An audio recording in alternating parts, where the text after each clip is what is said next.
Good morning, everybody. Welcome to Recovery Concepts Daily Recovery Snack. I'm Chris. Hope everybody had a great Monday.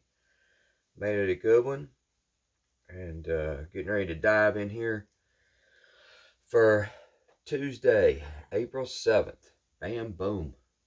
Time she does march on. All right, let's see what we got going on today. Make a Tuesday out of it here. Start with a quote from Carolyn Kenmore. If you can learn from hard knocks, you can also learn from soft touches.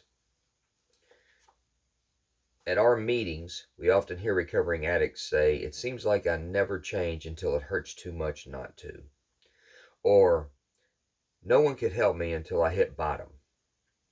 Why is it that we see ourselves as people who have to learn the hard way? Wouldn't it be nice if we could learn the easy way for a change? After all, we are smart people. We could always figure out a way to get what we wanted as long as it was something bad for us. Now that we are sober, we can put our brains to use in better ways. We can learn without having to suffer first. We can see a behavior that needs changing. We can change it. We don't have to wait until it gets us in big trouble. Sometimes we might need our higher power's help to change, and we ask for it in the steps 7 and 8. Step 7 and 11. Our recovery program teaches us to change with grace and joy, not always with pain and problems. Prayer for the day. Higher power, if something needs to be changed, help me see it and change it. Help me see it clearly and quickly so my lessons can be gentle. Today's action.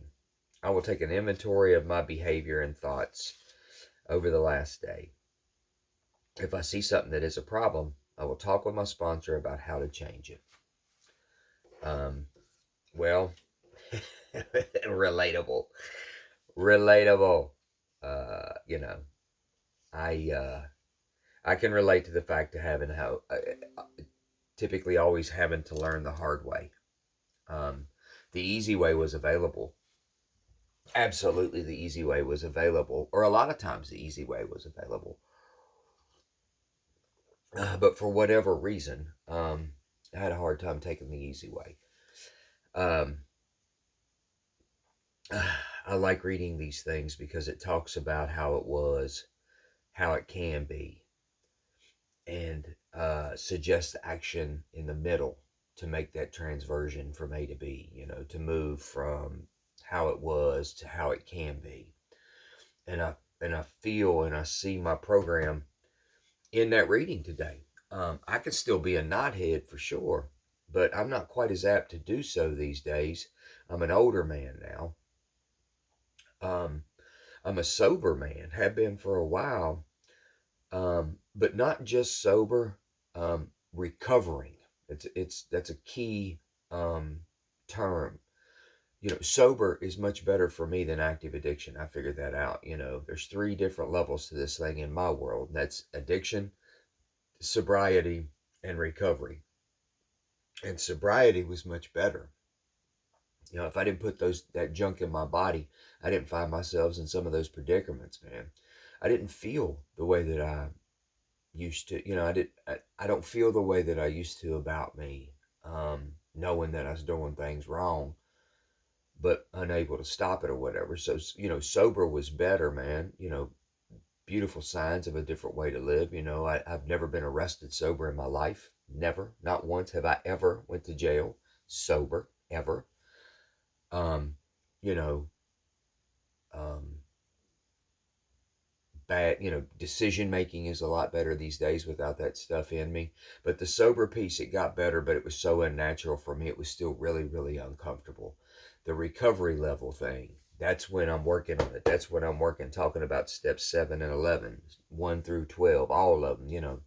That's when life started to get better because I started to figure out what were some of my underlying issues, work on them, start to, give me a little bit of grace and accept grace. That is, accept some grace, accept that I'm human, accept that lots of mistakes were made, and try to figure out ways to mitigate them to where there wasn't so many of them anymore. You know, it was okay to not be okay. It was okay to not be perfect. And the things that really bothered me, recovery, step work showed me ways to get to where I could clean those things up to the best of my ability. But I believe I learn things way more times than not these days in a softer touch way instead of hard knocks. But that has got nothing to do with me left to my, beyond that I work a program, me left to my devices will turn out to me to who I used to be. I'll be running and gunning again before it's over with. But if I follow my recovery program, part of the benefits of that, you know, above and beyond all the other things, is that I don't have to be a knothead all the time. I don't have to be a knothead all the time.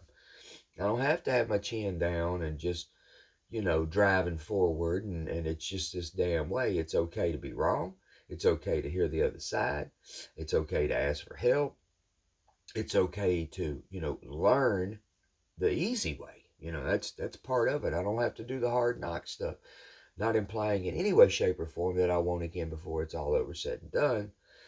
But it's much more evident to me today that I don't have to. I have choices. Now we'll just figure out what degree of knothead I am on the day that I need to make that choice. And hopefully I go a recovery move instead of a, you know, a knothead move and make it easy on me.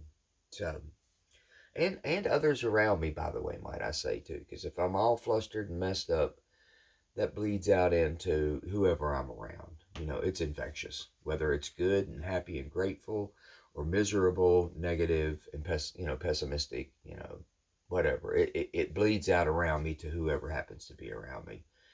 And I like me better, you know, when it's happy. And it's not that damn hard to do it today. I just have to remember a few simple things to do, and relatively, very few things that I cannot do. Absolutely cannot do if I want to keep what I found in recovery. So, anyway, I'm babbling. Appreciate y'all joining me. Y'all know the spiel. Like, subscribe, share, tell a friend. Get this thing moving around a little bit if you move to do so. I'm glad that you are here. And if you won't, I'd love to have you come on back and join me again. We'll make a Wednesday out of it. Y'all have a blessed day out there. Make it a good Tuesday. And thank you again for joining. Bye bye.